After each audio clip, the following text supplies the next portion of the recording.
welcome to the Press Box. I'm Vanessa Johnson, and for the next 30 minutes, I'll be your host.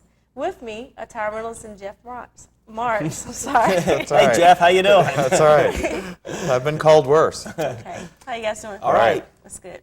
I'd like to remind our viewers that this is a live show, so if you have any questions that you want to ask, give us a call at 873-6713. Okay, guys, let's talk about the NBA Finals. How's it looking? Looks like home court advantage doesn't mean anything. No, and here it is. I really didn't think this would have an effect that much in the playoffs anyway. You saw when teams had to win critical key games on the road that they would win them. But what I did want to comment on here is the officiating that Jay commented on last week, and here it is. Towards the end of the game there in New York City, there's a critical offensive foul call that was made against Patrick Ewing that had a very large significance on the game and really kept the Knicks from having a chance to come back and win the game. Jay, I think you may have hit on something last week. I don't think that that call should have been made. I don't think any basketball fan would say, "Oh, you got to call that." I mean, he barely bumped him, but I think what it is, it's a prelude to giving the Knicks a series. I think there'll be some bad calls in favor of the Knicks later on in the series, and they can point back to this one and say, "Yeah, but we weren't slanted towards the Knicks because that bogus call helped the Rockets win." But as far as home court advantage, you're right. I think this is the way the finals should be. I think whether it's a World Series or a Stanley Cup or NBA Finals, when you get to the finals and you have the two best teams in the whole sport, it shouldn't matter where you're playing. You got to win the game, and I think both teams approach the game from the same perspective of it doesn't matter where it is. It could be on a neutral site, which is one thing I think they need to do in the NBA is move a couple of those games to a neutral site, especially if there's a Game 7 in a series like this. I don't know about that. I've never thought of that. I've never thought about a neutral Game 7 in my life, Jay. I mean, you were cheating a city of something very Yeah, big. but they each get 3 games that way. Your city gets 3 games, then you can move that Game 7 to the Georgia Dome, and we could all get press passes from the press box and go down there and watch it. That's that's point. not a bad idea. Exactly. Well, we have a phone call. Thank you for calling. Caller, you're on the air. What do you think about the Michael Jordan retirement? Michael Jordan retirement? Did he retire from baseball? No, I'm talking about from basketball. Do you think he should come back? Personally, I think that's not going to last for a long time. I think he's going to come back into the league and play. Okay, if you want my opinion, it might be a little off the wall, but I think that he was told he had to get out of basketball. I think that's why he chose baseball, because he knew he couldn't come back. I think there was more to the gambling thing than what met the eye, and he had several meetings with the commissioner, and then all of a sudden he retired out of the clear blue. It's like, it seems too phony. It seems too set up. And now the fact that he didn't stay out of sports, he's trying baseball, and he's struggling at the minor league level, yet he won't give it up because I think his options are closed. I think that if he comes back into basketball, there'll be another Pete Rose type scandal, and I really think that he's gone out of basketball for good. So you don't think he just wanted to play baseball? No, I don't. I think that anybody would want to play baseball that was sitting around counting millions of dollars because there's nothing to do in the summertime. Well, personally, I think that I can agree with you to an extent that the commissioner may have said, hey, we're going to do something here and force him out, push him out the door a little bit. I can see that, but I think it's only a temporary situation. I think that a marquee name like that, you just can't keep out of your game. I think he's going to come back. Okay, thanks for the call. Okay, back to the Knicks. What do the Knicks look for more offense at? Well, I think, first of all, they got to look at those big forwards and getting some offense. They didn't shoot too badly in their last game that they lost. Mason and Charles Smith were something like 3 out of 7 and 4 out of 8 from the field. I mean, that's almost 50%, while Patrick Ewing is 9 out of 29. Ewing has got to be able to pass the ball to these people. He is going to have bad nights against Olajuwon. I think that you need to get more of those power forwards into the game like Charles Smith, who does have the ability to score points. And not only that, they're getting outside shooting in their last game. Their backcourt accounted for 41 of their points. That was almost half their points. So they are getting the outside shooting. They need to I think Patrick Ewing just needs to pass the ball. He cannot face double teams or face Olajuwon and shoot 9 for 29. The Knicks cannot afford to do that with the way Houston can put it up, especially from the three-point area. What do you think, Jay? I think where the Knicks are going to look for their offense is signing Dominique Wilkins in the offseason. I think that that's the answer to their problem. And well, that's not going to help them out tomorrow. As far as the series goes, I think that a lot of the Knicks fans have come down on the New York team for not scoring as many points as they can, but it's defense. Ty and I touched on this in the Phoenix series and in the Utah series. Houston plays good defense. They're not given credit for that because they're out in the West and they're run and gun style. But their forwards are good, and their guards, although they're known for their three-point shooting, can play adequate defense. And I think the problem with the Knicks isn't that they're not any good offensively. I think it's a defensive struggle, and I think that basically you're seeing that's why the games are 80-80 with like 2 minutes left. It's incredible, the defensive intensity, and that usually creates poor shooting. I think that like Ty said, Ewing has to pass the ball in a key situation. He cannot face a double team. Like Olajuwon is the epitome of the opposite. He gives the ball up before they double team. So I don't know. It's a little weird. I think the Knicks have got to win this series with defense. They're not going to look for more offense until the offseason, and then they'll sign Dominique Wilkins. Well, I disagree with that to an extent because in the game that they did win, the Knicks shot over 52%, so they can put it up from the field some. That night, though, in Madison Square Garden, they happened to shoot over 63% from the three-point area. No one was guarding them. That's why they shot that. Well, you still have to make them. A lot of times the Knicks aren't guarded, and they still miss, and there's a lot of bricklayers out there. But that night they were on, and that's why they won. I think the critical statistics that you have to look at are the turnovers, field goal percentage, and rebounds. And in the Knicks win, they were even basically in the turnovers and the rebounds, but the Knicks just shot something like 13 percentage points better, and that's why they won. Okay. Well, we have a phone call. Thank you for calling. Calling on the air. Hello, I'm from Nigeria, and I like to say Olajuwon is like the best center, but he's not a percentage shooter. He's like one game, he scored 1 point. I mean, and he's supposed to be a pro. I can score 1 point. That's easy. I'm nothing but 5 or 4, and he's not all that great. And he's supposed to be an Olympian, 1, 2 medals and all that. He's not a fantastic performer to me. Okay. Thanks for the call. How do you think a Nigerian team will do in the World Cup? I don't know. Okay. You didn't ask a question, so let's. No, he doesn't. He was a little critical on Ewing. I think Patrick Ewing has helped New York win a whole lot of basketball games, but when it comes to the matchup and the pivot of this series, I really like Houston's advantage here. I just think Olajuwon's quicker and a more agile player. He definitely is. That's why he got the MVP, I think. He's more overall, all-around player. He can do everything. Well, Ty, speaking of advantage, who do you think has had the advantage off the bench? Well, I think that Houston definitely has an advantage here. I mean, Cassell came off the bench basically and single-handedly won the last game for Houston. Not only that, Houston's bench outscored them 25-14 in the last game as well. So there's your difference right there in your ball game. New York plays 4 guys off the bench, but they don't get many points out of them. Houston gets a lot of production from the 3 guys that they have coming out with Herrera, Ely, and Cassell. I agree. Yeah, I think Herrera is the key there. I think he comes out and he scores points. Whereas you're right about your assessment of the Knicks bench. However, their bench is for defense. I keep saying that over and over again, but they bring in defenders to try and get a new body on Olajuwon and stuff like that. I don't really think Riley's stressing bench scoring right now. When he puts someone in, he tells them what they need to do defensively, and if they happen to get a shot, great. If they don't, so what? That's the way Riley do you think coaches. that's what happened with Cassell?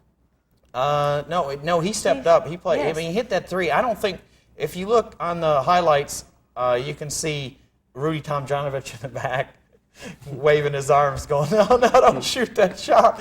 So I think he sort of stepped up and took matters into his own hands. But when you hit that shot, you can become an automatic hero like that, and now he is, and we'll see how he responds tomorrow night. Exactly. Well, we have a phone call. Thank you for calling. Calling you on the air. Hello, since you think Dominique's a free agent, what team do you think you should go to? Okay. You What heard team? it here first. The New York Knicks.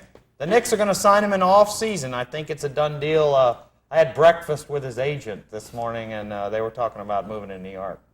Breakfast? No, Not I'm lunch? just kidding. I'm just kidding. I just think that that's a good move for New York. I think they need some scoring punch, like Ty pointed out, and it's just it'll be a pretty good move for Neek to go up into New York and get sort of national recognition. I could see that move. I think one of the critical issues here would be cash and the salary cap. I think New York would have to get rid of a couple of players to be able to go ahead and get a guy like Dominique Wilkins. Not only that, Wilkins may have to take less money than what he's earning right now. But he'll make it up in endorsements in the New York media. And I think Charles Smith is gone. I mean, the way they've been using him in this final series, I think they're moving him out and they're going to make room for somebody else. And he makes over $1 million a year. There's I agree with that. Smith, he shot well in the last game. He was 3 out of 5, but didn't get too many minutes. Mason's the one that really comes in and gets a lot of minutes for them. And why is that? Because he can guard Olajuwon. Mano on mano. Yes, he he bodies can. him up, he pushes him out, and that's why they keep bringing Mason in. Charles Smith comes in and looks for a shot. I mean, that's why I kind of touched on earlier in the show. When they bring someone in, the Knicks, they bring them in for defensive purposes and not to get their shot. Right. We have a phone call. Thank you for calling. Calling you on the air. Hello, my name is Joe from Riverdale, and I'd like to say that, what do you think? Okay. Hello? What was that? His call waiting going off. Pay your phone bill. Okay.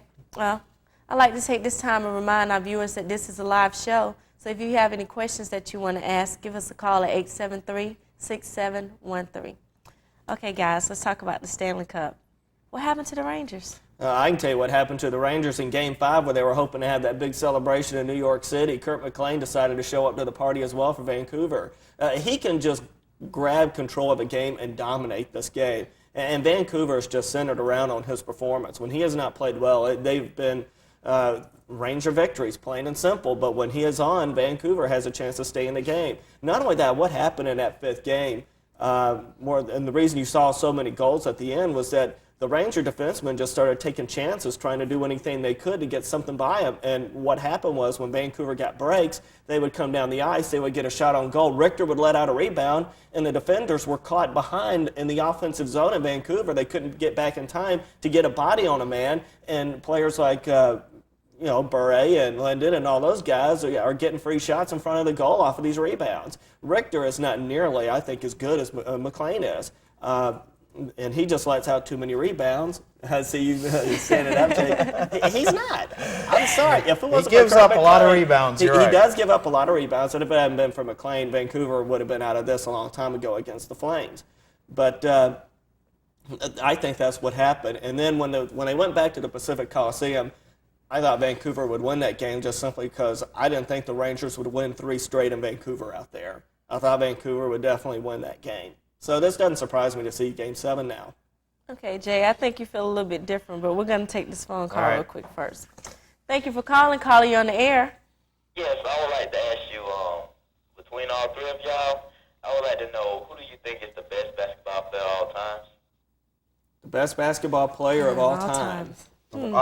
Can I go first since I already know? What are we Go talking ahead. I think it's Kareem Abdul-Jabbar or Lou Alcindor, however you call him, because he took several teams to the championship. I mean, if you could have seen, I was in Wisconsin when they drafted him in Milwaukee, and Milwaukee had nothing. And he immediately made them a contender. I mean, he just picked the team up and carried them. But then it wasn't like, like he had a couple years, good years, MVP. That guy played for, 100 years, I think. He's still out there, isn't he? I don't know. He just seems like Jabbar was the guy that the NBA was made for. He's a big man. He played good D. He had that sky hook you couldn't stop. He was a great passer, and like I said, he played forever. I know he set a lot of the records because of his longevity, but even still, every game he played in, he sort of did the job that he had to do, whether it was guarding a 25-year-old or taking somebody his age on. He just did a good job, and he stuck it out, and he was a pretty good spokesman for the game, and I just think he's the best player ever in the NBA. That's a good pick. The guys that came to my mind were Jabbar. I like Michael Jordan and Irvin Johnson, and Bill Walton as well when he was playing out there in Portland before he really messed up his ankles and his feet. Like Ty, I like Magic Johnson too because I like the way he led his team. But we have a phone call. Thank you for calling. Calling you on the air. Do you think that Karl Malone will leave Utah and go to a better team? Say it again. Do Do you you think? think Karl Malone will leave Utah and go to a better team because he's complaining about he want to win the championship? Oh, Karl Malone. Karl Malone. Karl Malone. What do you guys think? I think Utah is never going to win a championship. I don't like the makeup of their team, and by the time that they ever did get some players good enough to lead them to a championship, Malone's going to be retired. He's just going to be too old. That's going to be a long time. I could see him leaving. He provides so much versatility. That's an inside and outside player who can do a whole lot for you. I could see him leaving Utah easily. I don't think so. I think that he's pretty locked into the community there. I think Yes. that during the playoffs, he got into a rift with the owner, and the owner was saying to bench him because he missed a couple of shots, and he fired some comments back at the owner, and it kind of got so where they were a little testy with each other. And I think that's what spurned his comments that he wanted out. Didn't he say that right at the end? He said, "I want out." But it's just like Barkley when he was saying with the Sixers that he was going to retire, because he was mad at the owner. I mean, these comments are made, and then when the season starts next year, it'll all settle down, and he'll be probably on Utah until he retires. I think. So? Yeah, he's pretty locked into the community there. I don't He has know. a lot I think of it local really depends endorsements. I think it really depends on how badly he wants a championship, because I just don't see Utah getting one. I mean, where do you think he will go? That's a good question. The ones who are willing to put out the money. Bring him here. He's a good player. The Hawks could use somebody like that. Well, Especially if they I don't would sign much rather Manning. see the Hawks have a player like Karl Malone instead of Danny Manning anyway. As far as I'm concerned, if we could work some type of trade like that here in Atlanta, I think that the Hawks would come out a whole lot better if you had a situation like that, but I don't think that's going to happen. Okay. Have you guys heard any rumors about Mike Keenan leaving New York? Well, I just don't understand this, hearing these rumors coming out of New York City about Mike Keenan leaving and taking a job at Detroit. Who's the coach at Detroit? It's Scotty Bowman, right? How many Stanley Cups has Scotty Bowman won?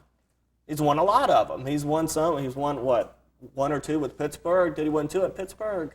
And then Those he's were won Badger several- Bob Johnson's cups, though, Ty. Oh, come He on. put that team together, and they walked that guy Bob in there Johnson and may have said, put the team together, if you but that's, Bowman was the coach of the team then, and then he was coaching all those Montreal teams to Stanley Cup championships. I'd think Detroit would be crazy to get rid of Scotty Bowman. For how many Stanley Cups has Mike Keenan won? none. Exactly.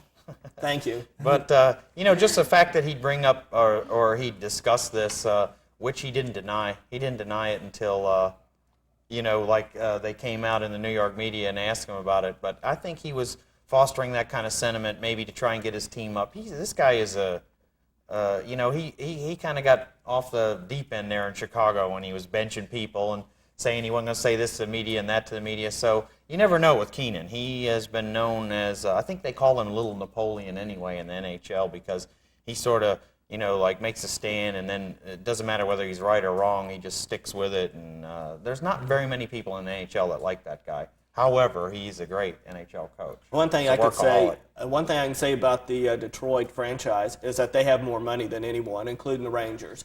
If there's any club that can take someone away like that from New York City, it's Detroit. They've got a lot of money. Okay. Well, we have a phone call. Thank you for calling. Calling you on the air. Hey guys, what's up? Hey. Hi. Answering up phone calls from these basketball clowns tonight. What's going on with the juice? Let's talk about it. Well, Who? OJ. Oh. Well, for once, I think Fred Tokarz now has got the monkey off of his back. And now the movie people who are following him are now going to go back out there, come to Los Angeles and hang around OJ for a little while and follow him. I don't know. What do you think? I think he's not guilty. I think that the LAPD would have him behind bars if he'd done something wrong. I think they, after questioning him and sorting through the evidence, the part that incriminates him, I think, is a little hokey. And I've never been supportive of the LA Police Department, but just like all cops out there, they like to make the arrests and get the people, calm down. Here's a horrendous murder in LA, and the people are saying, let's lock somebody up. So if they had enough evidence on him, I think they'd have locked him up by now. And I just think that either somebody's setting him up or there's going to be some sort of weird organized crime twist to this or something. Something's going on that we're not aware of, and I hope for Juice's sake I hope it's not he's him. not. He seemed like a pretty good role. role model throughout the course of his life. But, I always wanted to win the Heisman, but I never wanted to kill my wife. So. No. Okay. Okay, let's talk about baseball. Who do you guys think is the most competitive in the division?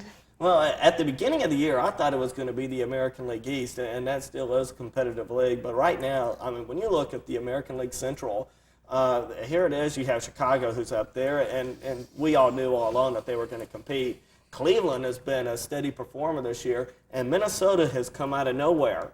And Minnesota's hitting something like 284 as a team right now, and they're just killing the ball. They're just outscoring other teams, and they're in this race. They may be in there for a little while, but I don't think they'll last because their ERA is in the high fives.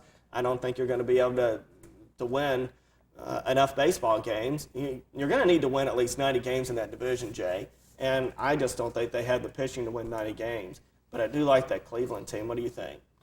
I think there's two words to point to Minnesota's high ERA and their high batting average, and that's Homer Dome. They play in there, their home games. They can score 21 runs anytime they want to, but their pitchers give up so many runs. That's why their ERA is so high. I think they ought to, first of all, outlaw that stadium from having baseball played in it, and then maybe the Twins could be a normal team. You're right, they're pretty competitive. But back to your first comment, the AL East is definitely the most competitive division, I think, because not only are there 5 good teams in it, but the bottom team, the 5th team, is like playing 500 ball, and they're the defending world champions, 2-time defending world champions. So you got a team like that figures to climb over a couple teams. You got 3 teams within a game, I think it is. And we've said it here all along on this show that's a race that you got to watch. Baltimore, Boston, and New York, and maybe Toronto will go right down to the wire. Detroit has Minnesota's disease. They can score 20 runs any night, but they also give up 21 runs and lose the dang thing. So you never know with that Detroit team. So I figure for them to fall out of it, but the AL East is going to be competitive. The AL Central is a good division right now, but you look for Chicago to pull away. They have better pitching. I don't think Jack Morris can continue to pitch 200, 250 innings every year. The Indians are really relying on him. They're also relying on Il Presidente Martinez, who's a good pitcher, but they hit that curveball in the American League because there's a lot of junk pitchers over there. I think Cleveland's ERA is something like 4.3 right now. Chicago's is something like 4.1. That's pretty close. Cleveland on their everyday lineup has 3 All-Stars: Kenny Lofton, Carlos Baerga, and Albert Bell. Albert Bell is having a sensational year this year. And Lofton is leading the American League in stolen bases with 31. Well, he's leading the major leagues with something like 31 stolen bases. And these guys have just been super. Those are just good ball players. I don't think they're going to keep up the numbers that they have right now, but they're definitely 300 hitters, and those are definitely going to be 3 All-Stars. What about those making some noise in the AL West? Hey, we finally got a team over 500 out there. Personally, earlier, I was thinking that maybe we need to take Minnesota or Kansas City out of the Central and stick them in the West, so at least we could have a winning team out there. No, but Texas, I think, is going to come around. And I don't know what it is with these American League clubs. Detroit, Minnesota, and Texas, I guess each division over there has to have a bunch of hitting and no pitching. And that's the answer to that over there in the American League West. But I think Texas will win that thing. I think they'll be over 500 by maybe percentage points. What do you think, Jay? About the AL West, I try not to think about the AL West. That's an awful division, and those teams, they don't even deserve to be in the playoff hunt. And here you got Oakland. What is Oakland playing 200 ball, and they're only like 8 or 9 games out of first place? I know. It's like, that's ridiculous. So, I hope for baseball's sake that the winner of that division is over 500 at the end of the year. But I also hope for baseball's sake that they get eliminated in the first round of the playoffs. I think that could happen easily, but when you get into the playoffs, it's a totally different game. I mean, we've seen that with the Braves. I think in the past couple of years, the Braves have been the best team, but they somehow get beat in these best-of-7 games because it's a different game. You don't have to have as many pitchers. Hey, well, speaking of the Braves, The I heard Lemke and Blauser this week in separate interviews say that for the first time ever any Brave said this, that the pennant chase in the last couple of years, it took too much out of them, and that's why they sort of didn't win at all. And I think that they've avoided that topic and avoided it, and now I think they realize the importance of the regular season. They've had to, if you look back, I think it was 3 years ago, the Reds, when they caught the Reds, the Reds were a good team, probably the best division-leading team in baseball, and then the Braves caught them. Then 2 years ago, the Dodgers did the same thing. I mean, here the Dodgers have the best record in baseball, and then the Braves catch them, And last year, I mean, it's obviously well chronicled how the Giants won a franchise record 103 games, but the Braves caught them 104 games. And this year, for the 4th year in a row, it's going to happen again. I think the 2 best teams in all of baseball are going to be in the same division, and you're going to wind up having this god-awful pennant chase right down to the wire, and the Braves are God going to awful. I think it's going to be great. Yeah, well, as far as winning the World Series, though, it's awful for your team and your pitchers. They all are tired, and I just think that the Braves now realize they need to get some distance. You know what I mean? Put themselves out in front like 5-6 games, and then coast into the playoffs. The old adage about the team that has to struggle to get in the playoffs plays better. That works sometimes, but obviously not for the Braves. I tell you what, the way I feel about the Braves is that I would like to see someone else as a stopper in the bullpen. I don't think Greg McMichael is the answer. I don't think the Braves will ever win a World Series with him as the closer. That's just my opinion. Whenever it comes to critical, where it's a close game or a one-run game, he always seems to give up those runs. And I mean, he did that against basically a AAA farm club, San Diego, here at home. I just don't think he's an answer. So if you're going to talk about World Series, I don't want to hear pennant races wearing them out. I want to hear someone new in that bullpen. Well, maybe you should look at a pattern here. Cox has developed a closer in the first half of each season and then gone with someone else at the end. I mean, it happened when they first brought Wohlers up. Wohlers was the closer for the first half, and then he couldn't get the ball over the plate. They brought in Alejandro Pena, and he was the great closer. And then last year they went with Stanton. Remember, Stanton had like 20, 30 saves at the All-Star break.